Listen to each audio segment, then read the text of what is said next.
The Black Founder's seal should never have left its vault. Yet before the entire Vescari Council, Lucia Ferrante reached into Talia Bellori's apron and lifted it into the candlelight. Gasps moved around the marble chamber. Lucia's smile was gentle as she suggested the Curvy Maid had mistaken Domenico Vescari's attention for affection and stolen the seal to make herself impossible to ignore. An elder struck the table. By old law, a traitor had to kneel on the founder's stone before judgment. Every face turned toward the Mafia boss. Domenico's expression did not change, but his voice cut through the room. Kneel. Talia looked at the armed men beside her, then at Lucia's waiting smile. Instead of lowering herself, she slowly raised her chin. "Are you afraid of me?" Silence fell hard. Domenico's eyes narrowed. Talia took the seal from Lucia's hand and tilted it toward the flame. The real seal carries a crescent fracture from the fire of 1987. This one has none.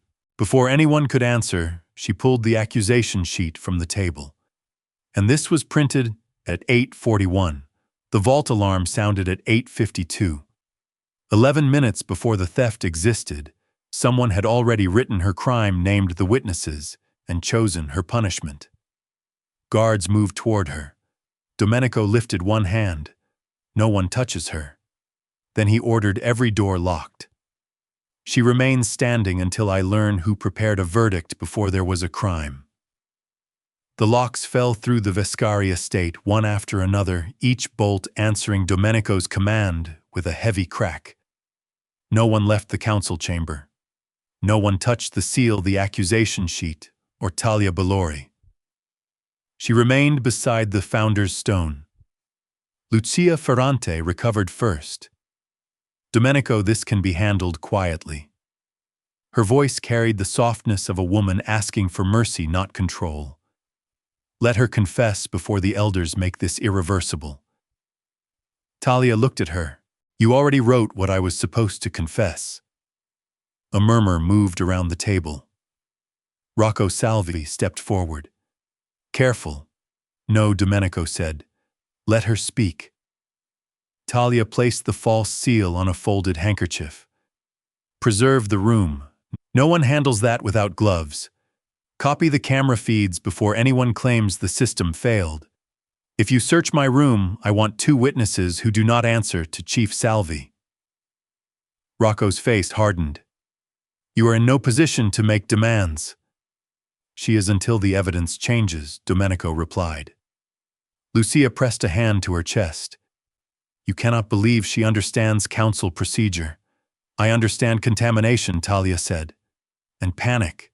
Someone expected me to beg. Instead, they are trying to move the evidence." At the far end of the chamber, a junior guard shifted toward the accusation sheet. He froze when Domenico turned. "Back away." The guard obeyed. For the first time, uncertainty crossed Lucia's expression. Domenico stepped closer. "You recognized the seal's flaw and the print time. A maid does not learn that polishing silver. Then ask why no one in this room noticed before I did." Every elder heard the insult. Domenico's jaw tightened. "Search her quarters under observation. Preserve every corridor recording from 8 o'clock onward. Rocco, surrender your security keys." Rocco did not move. The hesitation lasted less than a second. It was still long enough for Talia to see it, and long enough for Domenico to realize she had. The council chamber became an evidence room. Talia requested a lens, a scale black wax, and 3 decrees bearing the founder's mark. Rocco objected. Domenico approved everything. Under candlelight, the recovered seal looked flawless, too flawless. Talia placed an old decree beside it. The original was damaged in the West Wing fire of 1987. Heat left a crescent fracture beside the first letter of Vescari. Every authentic impression carries that break. An elder leaned closer. The old wax showed a thin interruption. The seal found in Talia's apron produced an unbroken crest. Lucia folded her hands. A skilled thief could have repaired it. Repair would alter the depth, Talia replied. This was cast from a clean model. She weighed it. The counterfeit was 9 grams lighter. Rocco laughed. You expect this council to trust a maid with a kitchen scale? No, I expect them to trust measurements they can repeat. Where did you learn? Talia warmed fresh wax, pressed the seal into it, then angled the impression toward the flame. The edges are machine even. The founder's seal was carved by hand. Its border should vary. A second elder repeated the test. His expression changed when the result matched hers. Lucia's smile thinned. This proves the object was copied. It does not prove Talia did not carry it. No, Talia said. It proves someone needed you to mistake a replica for something valuable enough to kill over. Domenico stepped closer. Your training. I restored court records before I came here. Rocco's eyes narrowed. A servant with archive credentials. A former conservator who became a servant, Talia corrected. Then she turned the seal over. A pale gold thread clung beneath its handle. It did not come from her black apron. Talia looked at Lucia's gloves. Their lining was the same glossy gold silk. Lucia did not move, but Domenico saw one bare finger curl into her palm. Domenico ordered the accusation sheet sealed beneath glass. Talia stood beside the council clerk as he opened the printer log. It listed dinner revisions at 8:39, a wine inventory at 8:40, and the charge against Talia at 8:41. The vault alarm had sounded at 8:52, 11 minutes, Domenico said. Lucia remained composed. Internal clocks drift. Talia lifted the dinner revision. Then this should be wrong too. The steward checked his records. The menu had arrived at exactly 8:39. The printer clock was accurate. Rocco folded his arms. Someone could have drafted the accusation as a precaution.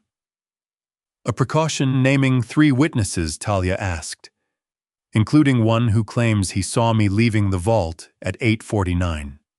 The footman Enzo went pale. Domenico turned to him. Did you? Enzo's lips parted, but no sound came. Lucia stepped closer. He is frightened. He should be, Talia said. His statement was printed 8 minutes before the moment he supposedly witnessed. The room shifted. Talia pointed to the final paragraph. It ordered confiscation of her belongings, removal from the estate, and judgment before midnight. Domenico read the line twice. Why midnight? No one answered. Talia held the page beneath the lamp. A faint crest appeared in the fibers, crossed lilies inside an oval. Lucia's wedding office used that watermark for contracts and private letters. This did not come from the council supply, Talia said. It came from the rooms preparing your marriage agreement. Lucia's gaze sharpened. Many people have access. Then give us the access register. Rocco answered too quickly. It was cleared this afternoon. Domenico looked at him, on whose order silence held one breath too long. Then the council clock struck 9. Talia watched Lucia, not Rocco. Lucia did not react to the missing register. She looked toward the sealed doors, calculating how much time remained before midnight. The search of Talia's quarters found nothing. No wax-copied records or casting tools. Only 3 folded uniforms, a locked box of letters, and the narrow bed assigned to servants never expected to stay long. Rocco looked almost disappointed. Talia asked to see the apron taken from her. A guard placed it on the council table. She turned the hem inside out and traced the stitching. This is not mine. Lucia sighed. Every servant wears the same uniform. The cloth is the same. The work is not. Talia showed them 2 parallel seams beneath the lower edge. One was softened by washing. The second was tight, uneven, and less than a day old. Domenico ordered a knife. Talia cut the new thread. A brass key slid from the hidden fold and struck the marble. Several elders rose. Rocco pointed. The vault key. No, Talia said. He had named it too quickly. She lifted the key by its ring. Its teeth were broad and shallow, while the current vault used a narrow 6-pin cut. This belongs to an older lock. The laundry steward arrived with the uniform ledger. Talia's apron had been collected at 6:12, marked cleaned at 7:03, then returned at 7:20. But I received it after 8, Talia said. Between 7:43 and 8:00, the laundry room had been closed under a security order. Who's Domenico asked. The steward looked toward Rocco. A routine sweep, Rocco said. Talia examined the ledger.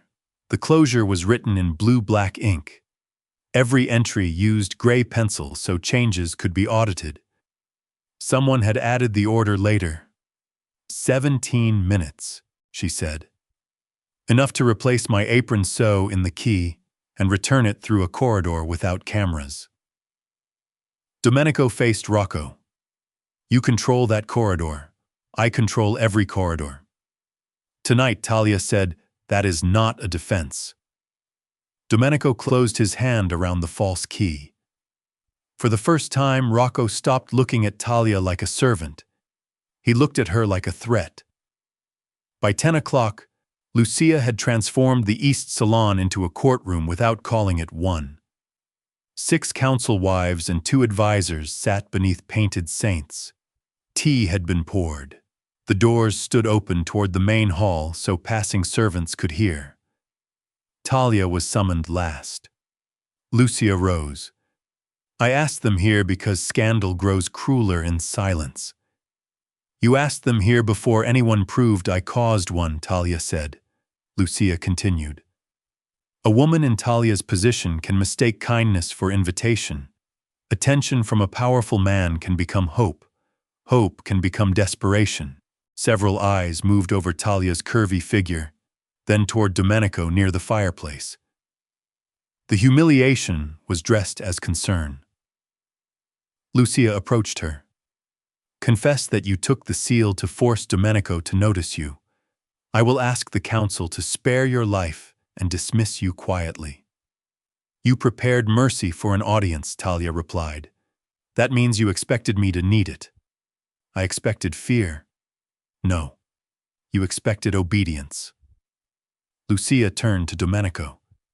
Every minute you allow this feeds the rumor that your judgment has been compromised by a servant. She is not evidence of compromised judgment, he said. The false seal is. The salon went silent.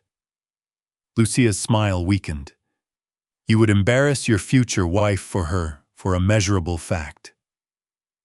Talia looked at him. It was the first defense he had offered that did not make her sound owned.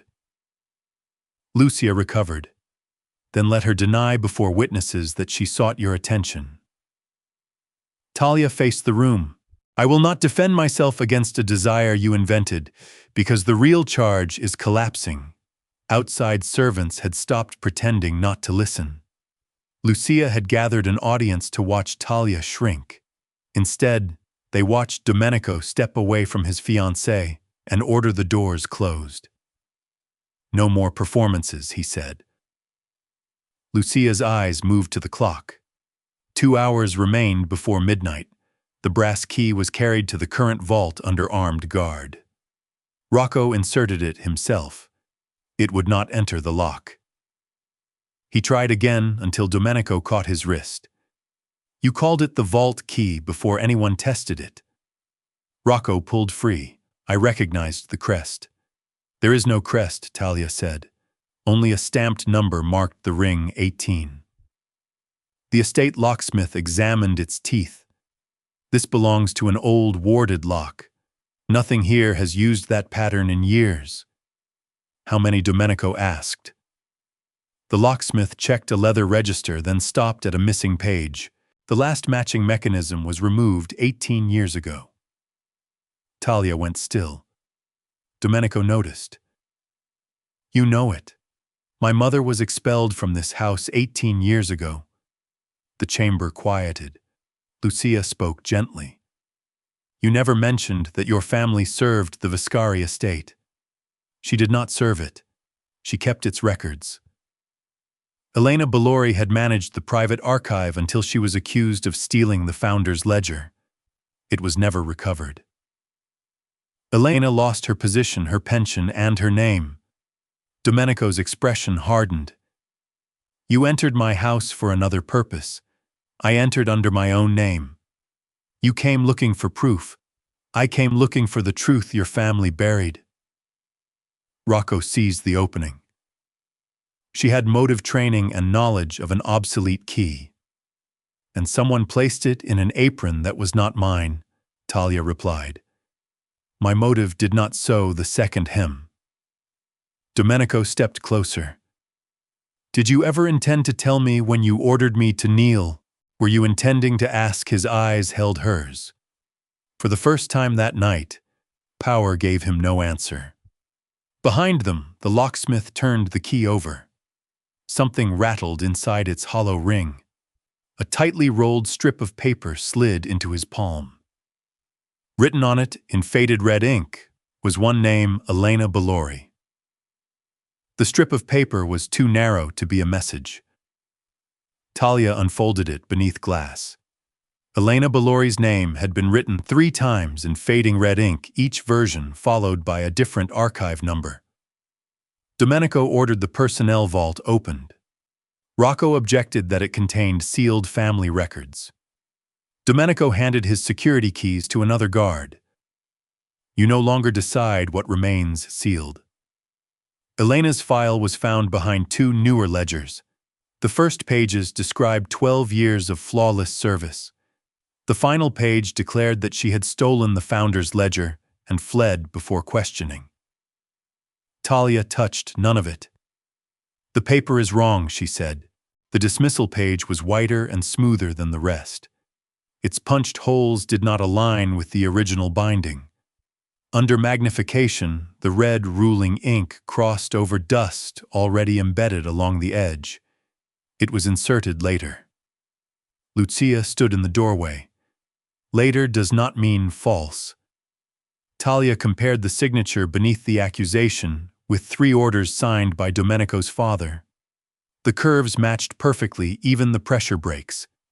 People do not reproduce hesitation in exactly the same places, she said. This signature was transferred. Domenico stared at his father's copied name. Then who authorized her removal? No one needed authorization if everyone believed the page had always been there. Inside the back cover, Talia found a thin line written in her mother's hand. The truth survives beneath the place where they demand obedience. Her breath caught. Domenico read over her shoulder. Their bodies nearly touched, but Talia did not step away. The founder's stone, he said. Before she could answer, a bell rang once from the service archive. Not an alarm. A signal. Rocco looked toward the corridor. Talia saw recognition flash across his face. Then every light in the archive went out. Emergency lamps washed the archive in red. Domenico drew his weapon, but Talia caught his sleeve before he could pursue Rocco into the dark corridor. He wants you away from the records. A metallic crash sounded beyond the shelves. Guards moved toward it. Seal both exits, Domenico ordered. No one leaves with paper ash or keys. When the lights returned, Rocco was gone. One cabinet stood open, but Elena Bellori's file remained beneath glass. Domenico turned to Talia. How much did you know before tonight? She heard the question beneath it. How long had I been deceiving you? His silence confirmed it. I knew my mother had been accused. I knew the founder's ledger vanished the same week. I did not know about the copied signature, the false key, or the words inside it. You accepted work in my house to investigate my family. I accepted work in the only place where the evidence might still exist. You should have come to me. Talia laughed once without humor. As what a former conservator, the daughter of a disgraced servant, or the curvy maid you ordered onto her knees before checking whether the seal was real, the words landed harder than accusation. Domenico stepped closer. You think I would have ignored proof? I think you would have asked whether I was loyal before asking whether my mother was innocent. He stopped. Talia pointed to Elena's altered file. You keep asking what I intended toward you. Ask what this house did to her. For several seconds, neither moved. His anger remained, but its direction changed. What did this house do to Elena Bellori? He asked. Talia's expression softened by a fraction. Before she could answer, a draft moved through the archive. One shelf trembled with every door closed. She followed the cold air to the rear wall and pressed her palm against the wood. Behind it something was hollow, and from inside came the faint smell of smoke. The smoke behind the wall came from a narrow maintenance shaft. By the time Domenico's guards forced it open, the flame had died. Someone had burned only one object, a folded security map, showing the service archive laundry room and council chamber, Rocco's route. Talia examined the ash without touching it. A bead of black wax had melted into the floor beside a torn strip of white leather. A glove, Domenico said. Not a servant's? They returned to the council chamber and ordered every guard to surrender his gloves. Rocco's pair was missing. His locker held only the right one. Talia turned it inside out. Black wax marked the lining near the thumb. When she warmed it beneath a lamp, a faint orange scent rose into the air. Lucia's face remained still. Talia asked for one of the candles prepared for the marriage signing. Its wax carried the same fragrance. Orange oil prevents cracking, Lucia said. It is hardly a secret. No, Talia replied. But council sealing wax contains cedar resin. This came from your office. Domenico placed the false seal beside the glove. A thin ridge beneath the handle matched the pressure mark in the leather. Rocco had held the counterfeit while the wax was still soft. A guard entered with the restored camera report. The laundry corridor had not suffered a failure. It had been disabled using Rocco's personal security code at 7:42 and restored at 8:01, 17 minutes. Exactly the missing interval in the uniform ledger. Lucia looked toward the doors. Then arrest him. He is not the only person who benefited, Talia said. Domenico's gaze moved to Lucia. A violent metallic clang sounded overhead. The emergency locks engaged across the estate. From the speaker above the council table, Rocco's voice filled the room. Midnight does not require your permission, Domenico. Then every clock in the house began striking 11. The council clocks had not struck 11 by accident. A hidden relay beneath Rocco's security desk had advanced every mechanism in the estate by 9 minutes. The real time was 10:51. Behind the relay guards found an envelope calling the Vescari Council to an emergency vote at midnight. It had been signed that morning. Before the seal vanished, before Talia's apron was changed, before anyone could claim Domenico had lost control. Lucia read the first clause without expression. If the accused servant confessed, Domenico would be required to sign the Ferrante marriage compact. The second clause addressed the opposite result. If he delayed judgment or defended Talia, the council could suspend his authority for personal compromise. The third was worse. If the investigation remained unresolved at midnight, emergency control would transfer to Lucia and 2 Ferrante allies. Talia looked up. There was never a correct choice. Domenico read the page again. Condemn her, and Lucia gained the marriage.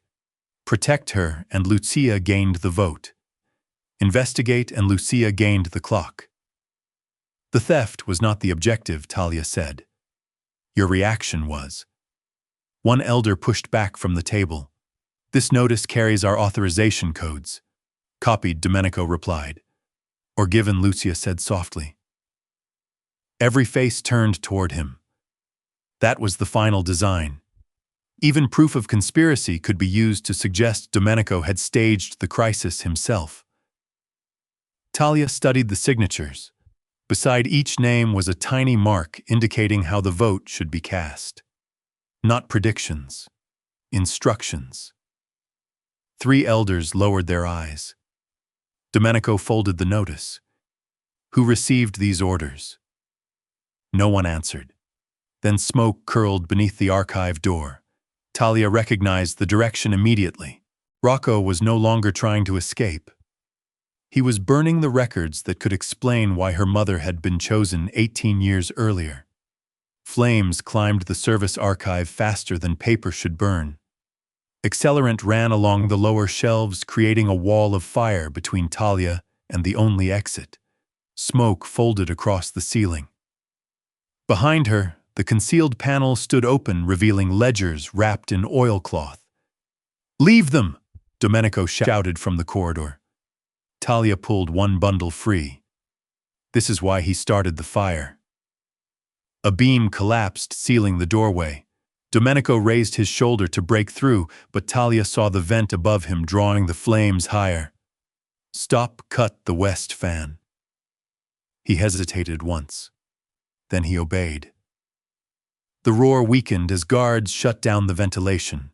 Talia wrapped the bundle in her apron and moved toward the narrow transfer hatch used to pass records between rooms.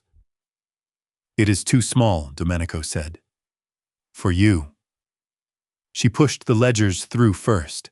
Domenico caught them, then reached for her. The opening pressed hard against Talia's full hips and shoulders. For one terrible second, she was trapped, while fire crawled across the floor behind her. Do not pull, she coughed. Lift the iron latch beneath the frame.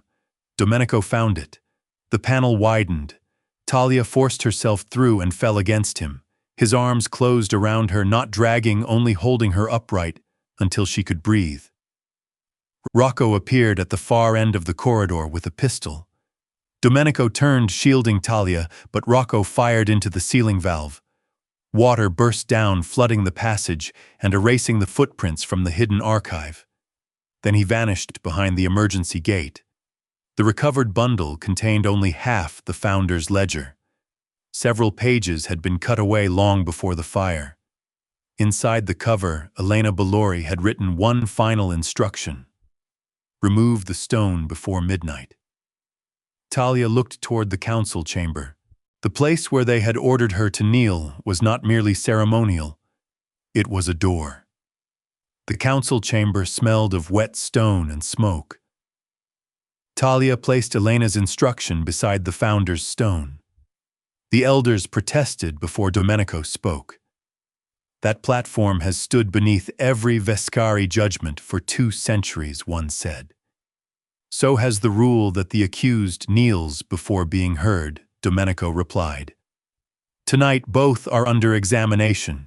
He ordered the guards to bring iron bars and lifting straps. Lucia stepped forward.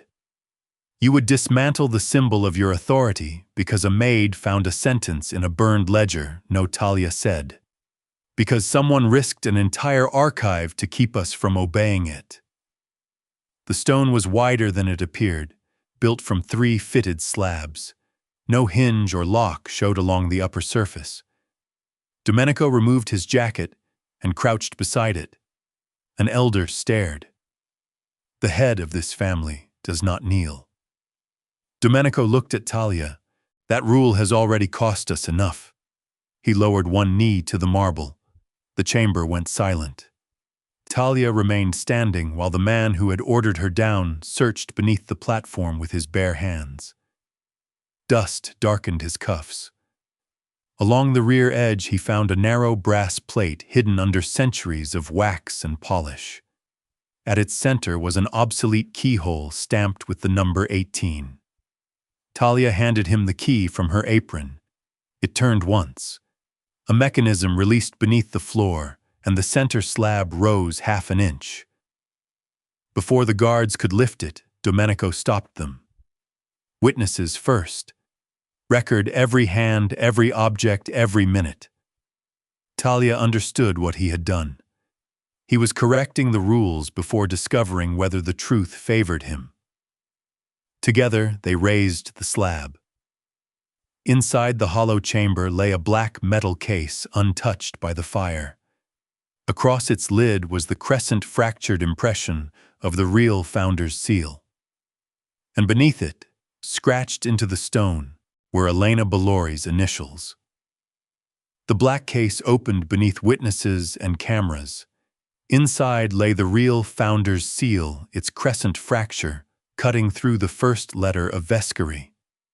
Beneath it rested missing pages from the founder's ledger, Elena Bellori's statement, and transfer records linking Ferrante companies to money removed from Vescari accounts 18 years earlier.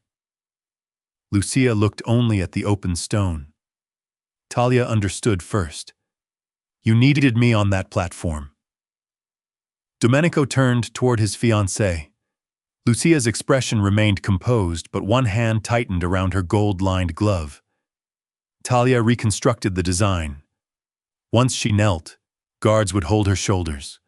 Rocco would enter through the hidden passage, unlock the stone with the obsolete key, and place the real seal within her reach. The false seal in her apron would prove theft. The real seal beneath her knees would prove concealment, and the founder's ledger would disappear again. She would have been discovered with both, an elder whispered. After resisting arrest, Lucia said softly, that would have explained everything. The admission escaped before she could stop it. Domenico's face changed. Lucia stepped back. You already believed her capable of betrayal. I only gave the council what it expected. No, Talia said. You gave them a woman in a servant's dress and trusted them to call her guilty before examining the metal. A guard seized Lucia's arm. She did not struggle. Instead, she looked at Domenico. You ordered her to kneel. Do not pretend my plan worked without you. The accusation struck cleanly because it was true. Domenico did not deny it. He faced the council. She used my command because she knew I would value obedience before evidence. Then he looked at Talia. I gave her the final piece. For the first time that night, Domenico did not defend his authority. He placed it beside the evidence and allowed both to be judged. The midnight vote was called with Lucia under guard, and Rocco still inside the estate. 3 elders demanded judgment. They argued that Domenico's engagement, Talia's employment, and the recovered ledger had become too entangled for any finding to be trusted. Lucia stood at the edge of the chamber. He dismantled sacred law for a woman he desires. Domenico did not look away from the council. Desire does not prove her innocent. Neither does my regret. Talia watched him place the real seal, the counterfeit, the altered file, and the emergency vote notice in separate evidence trays. Then who speaks for her? An elder asked. She does. A silence followed that no servant had ever been permitted to survive. Domenico moved his chair back from the head of the table. No verdict will be entered until the complete record is heard. No one will summarize her evidence for her. No man will answer in her place. Lucia laughed softly. You expect the council to take instruction from a maid. I expect it to take instruction from facts. Talia stepped into the space where the founder's stone had stood. There was no platform now, no prescribed posture, and no guard behind her shoulder. She began with the seal's missing fracture, then the 11-minute print gap, the replaced apron, the obsolete key, the copied signature, the disabled cameras, the orange-scented wax, the vote prepared before the theft. One by one, clerks placed each object beside the claim it supported. An elder interrupted. "And your feelings toward Domenico are not an exhibit," Talia replied. Domenico's mouth almost curved. Lucia saw it and struck where she still believed power lived.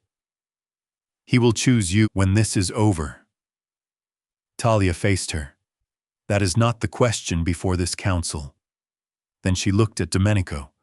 "And he no longer gets to decide what the question is." Domenico lowered his head once. Not in defeat, in consent. Talia did not ask the council to believe her. She asked the clerks to place the timeline across the table. At 7:42, Rocco disabled the laundry corridor cameras. At 7:43, a false security order closed the room. During the next 17 minutes, Talia's apron was replaced. An obsolete key was sewn into its second hem, and the corridor feed remained dark. At 8:41, the accusation against her was printed on paper from Lucia's wedding office. At 8:49, Enzo was supposed to witness her leaving the vault. At 8:52, the alarm finally sounded. The counterfeit seal lacked the crescent fracture. Its handle carried gold silk from Lucia's glove. Rocco's remaining glove held orange-scented wax from the same office. His code had erased the cameras. His hidden relay had moved the clocks. The midnight vote had been signed before any theft existed. Then Talia placed Elena Bellori's altered file beside the recovered ledger. 18 years ago, the same system removed my mother's name from the truth. Tonight, it tried to remove mine. Lucia's calm finally broke. "You built this story because you wanted his protection." Talia turned towards her. "Are you afraid of me, or are you afraid that everyone can finally see you without the story you prepared?" No one spoke.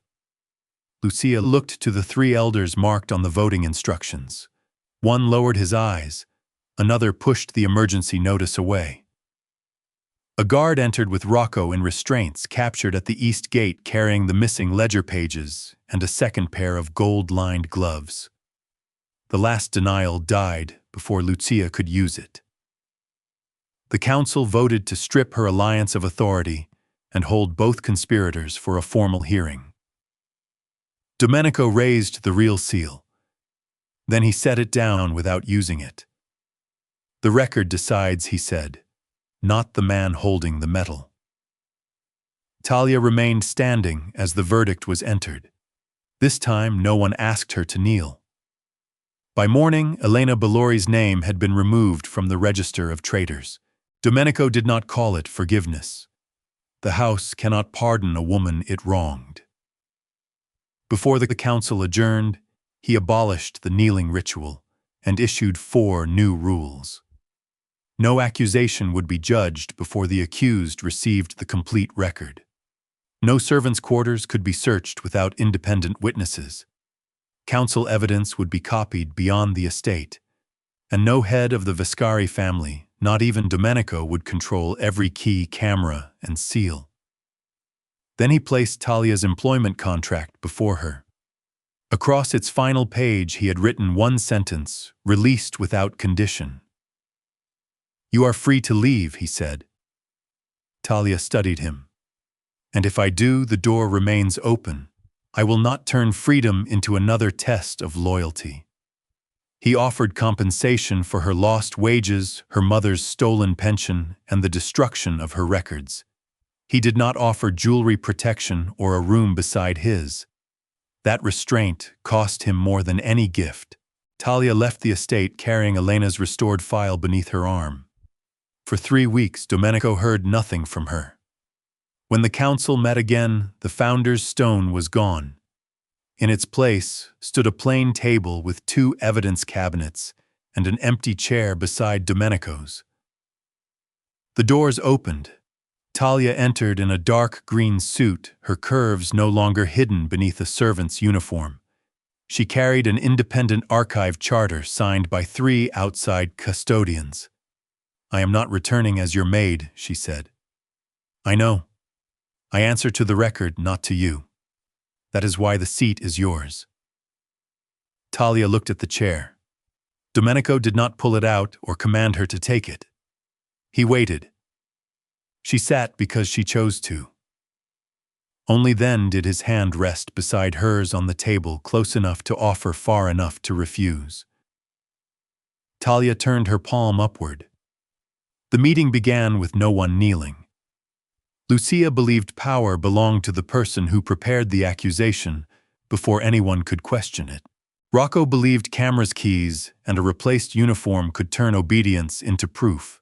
Domenico's mistake wore the face of tradition. He believed authority survived when others knelt quickly enough.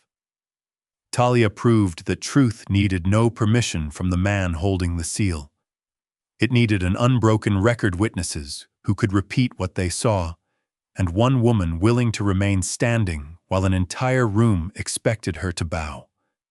Elena Bellori's name returned to the archive without pardon because innocence had never required forgiveness.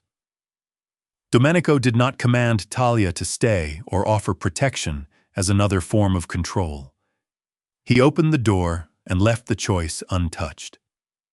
When Talia returned, she chose her own seat title and the hand resting beside hers.